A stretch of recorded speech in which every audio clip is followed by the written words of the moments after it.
ହଏ ଏତେ ତ ଚିତ୍ତା ଚୈତନ୍ୟ ମାରିଛ ଏ କଳି ଯୁଗରେ ଭଗବାନଙ୍କୁ ପାଇବାର ସରଳ ଉପାୟ କଣ କହିଲ?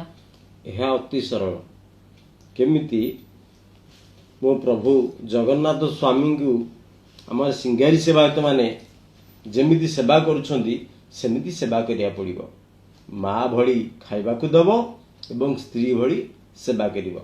କେମିତି ନା ସିଙ୍ଗାରୀ ସେବାୟତ ମାନେ ତାଙ୍କ ମୋ ପ୍ରଭୁ ବା ସିଙ୍ଗାରୀ ସେବାୟତ ମାନଙ୍କ ପ୍ରଭୁ ଆମ ଜଗତର ନାଥ ଜଗନ୍ନାଥ ସ୍ୱାମୀଙ୍କୁ ସେମାନେ ଫୁଲରେ ସଜେଇ ଦିଅନ୍ତି ଏବଂ ତାଙ୍କୁ ଭଲ ବସ୍ତ୍ରଟି ପିନ୍ଧେଇ ଦିଅନ୍ତି ଏବଂ ତାଙ୍କୁ ଚନ୍ଦନ ଲେପ କରିଦିଅନ୍ତି।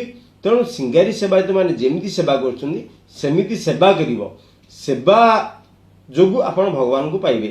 ଯେମିତି ଦ୍ୱାପର ଯୁଗରେ ନାରଦ ମହାରାଜ ଜୀ ଯାଇ ଭଗବାନ ଶ୍ରୀକୃଷ୍ଣ ପଚାରିଲେ, ପ୍ରଭୁ ଆପଣଙ୍କର ପ୍ରିୟ କେସେ? ନା ମୋର ପ୍ରିୟ ଗୋପୀ ମାନେ ଏବଂ ରୁକ୍ମିଣୀ ମା। ନା ପ୍ରଭୁ ମୁଁ ଜାଣିବି କେମିତି? ନା ତମେ ଗୋଟେ କାମ କର, ତମେ ଯାଅ କହିବ ଯେ ପ୍ରଭୁଙ୍କର ଜ୍ୱର ହେଇଛି, ତାଙ୍କର ପାଦର ଧୂଳି ଦେଲେ ତାଙ୍କ ଜ୍ୱର ଭଲ ହେଇଯିବ। ପ୍ରଥମେ ନାରଦ ମହାରାଜ ଜୀ ରୁକ୍ମିଣୀ ମା ପାଖକୁ ପ୍ରଥମେ ଗଲେ। ଯେତେବେଳେ ରୁକ୍ମିଣୀ ମା ପାଖକୁ ଗଲେ ସେତେବେଳେ ରୁକ୍ମିଣୀ ମା କହିଲେ, ନା ନା ମୋର ପାପ ହବ, ମୋ ପାଦର ଧୂଳି ଦେଲେ ମୋ ସ୍ୱାମୀ ସିଏ। ତାପରେ ହେଠୁ ନାରଦ ମହାରାଜ ମନ ଦୁଃଖରେ ଗଲେ ଗୋପୀମାନଙ୍କ ପାଖକୁ। ଗୋପୀମାନଙ୍କ ରାଧା ମା ପାଖକୁ ଗଲେ।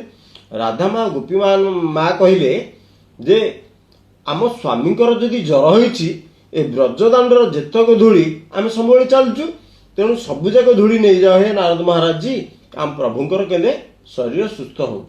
ତେଣୁ ନାରଦ ମହାରାଜ ଜୀ ଆସି ଭଗବାନ ଶ୍ରୀକୃଷ୍ଣ କହିଲେ ଏବଂ ଭଗବାନ ଶ୍ରୀକୃଷ୍ଣ କହିଲେ, ନାରଦ ମହାରାଜ ଜୀ ତମେ ଜାଣିଲଟି? ନାରଦ ଜୀ ଜାଣିଲଟି ମୋର ପ୍ରିୟ କିଏ? ମୋର ପ୍ରିୟ ହଉଛି ଗୋପୀ ମାନେ। ସେମାନେ ମତେ ବହୁତ ଭଲ ପାଆନ୍ତି। ଜୟ ଜଗନ୍ନାଥ।